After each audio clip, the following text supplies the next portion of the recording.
बाळू लिलके यांचा घात की अपघात? दिंडोरी पोलिसांच्या कार्यक्षमतेवर प्रश्नचिन्ह।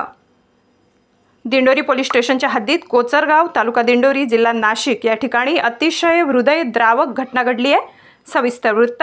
मयत नाव बाळू देवराम लिलके, वय वर्ष 46। हा व्यक्ती काही अंशी मतिमंद असून दिनांक 30 ऑगस्ट रोजी गावातील मंदिरासमोर तो आपल्याच धुंदीत असताना गावातीलच काही संशयितांनी त्याला मारहाण करून जबर जखमी केले आणि तो या मारहाणीत बेशुद्ध पडल्यानंतर त्याला महाराष्ट्र शासनाच्या 108 क्रमांकाच्या रुग्णवाहिकेला फोन करून गावातील सरपंच बोलतोय असे रुग्णवाहिकेच्या चालकाला सांगून एका अज्ञात व्यक्ती पाय घसरून कोचरगाव, तालुका दिंडोरी या ठिकाणी पडलेला आहे असे सांगून रुग्णवाहिका बोलावून घेत रक्ताच्या थारोळ्यात पडलेला बाळू लिलके याला रुग्णवाहिकेत टाकून नाशिक येथील जिल्हा शासकीय रुग्णालयात बेवारस म्हणून दाखल केले।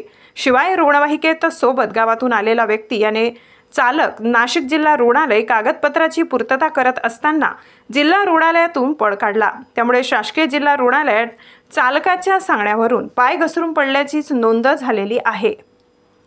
सदर घटनेची माहिती बाळूच्या नातेवाईकांना कळाली असता त्यांनी गावात चौकशी केली असता बाळू नाशिकला सभेत गेलेला आहे, त्याला कोणीही मारहाण केली नाही असे यांचे संशयिताकडून सांगण्यात आल्याचे बाळूच्या पत्नीचे म्हणणे आहे। या व्यक्तीस इतका जबर मार लागला होता की 5 दिवस डॉक्टरांच्या उपचारानंतरही हा व्यक्ती जगू शकला नाही। शेवटी 4 सप्टेंबर रात्री 1:43 सुमारास त्याचा मृत्यू झाला।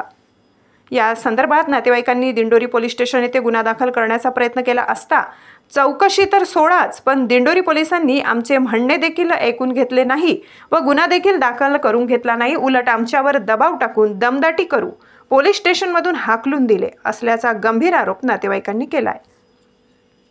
घडलेल्या या सर्व प्रकारामुळे दिंडोरी पोलिसांच्या कार्यक्षमतेवर प्रश्नचिन्ह उभे राहत असून मयत बाळू लिलके यांच्या आई, वडील, भाऊ, बहीण, मुलगा व पत्नीने नाशिक शहर ग्रामीण पोलीस अधीक्षक यांना निवेदन देऊन तसेच अप्पर पोलीस अधीक्षक आदित्य मिरखेलकर यांची समक्ष भेट घेऊन सर्व प्रकार कथन केला। तसेच संबंधित प्रकरणात आम्हाला दिंडोरी पोलिसांवर विश्वास राहिलेला नाही, त्यामुळे या प्रकरणाचा तपास हा स्थानिक गुन्हे शाखेकडे वर्ग करून बाळू लिलके यांच्या मारेकऱ्यांना अटक करून कठोरात कठोर कारवाई करण्यात यावी, आम्हाला न्याय द्यावा अशी विनंती केली असता अप्पर पोलीस अधीक्षक आदित्य मिरखेलकर यांनी सदर घटनेचा तपास स्थानिक गुन्हे शाखेच्या मार्फत सुद्धा करू असे आश्वासन दिले आहे।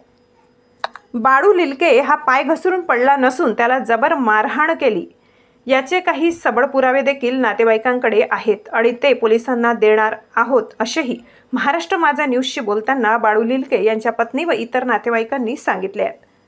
मरणोपरांत तरी बाळू लिलके याला न्याय मिळेल का हे देखील बघणे आता तितकेच महत्त्वाचे ठरणार आहे। ताई, तुमचं नाव सांगा।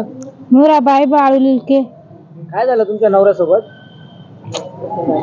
काय ना मंदिरा पुढे मारला त्यांना। कुठल्या कोचरगावच्या? हा। तुम्हाला त्यांचे नाव माहिती आहे का? हा। काय नाव आहे? ते पहिले आहेत ना त्यांचे 5 नाव दिले तुम्ही? हा।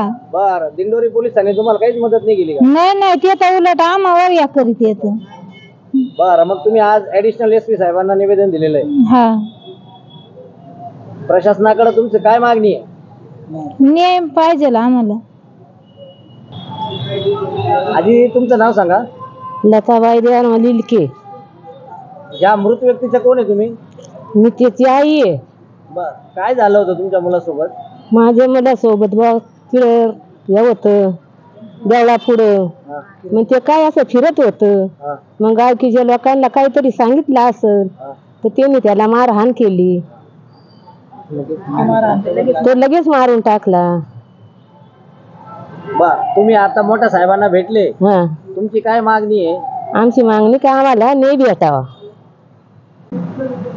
तुमचं नाव सांगा। गोटराम देवराम लिलके। काय झालं तुमच्या सोबत?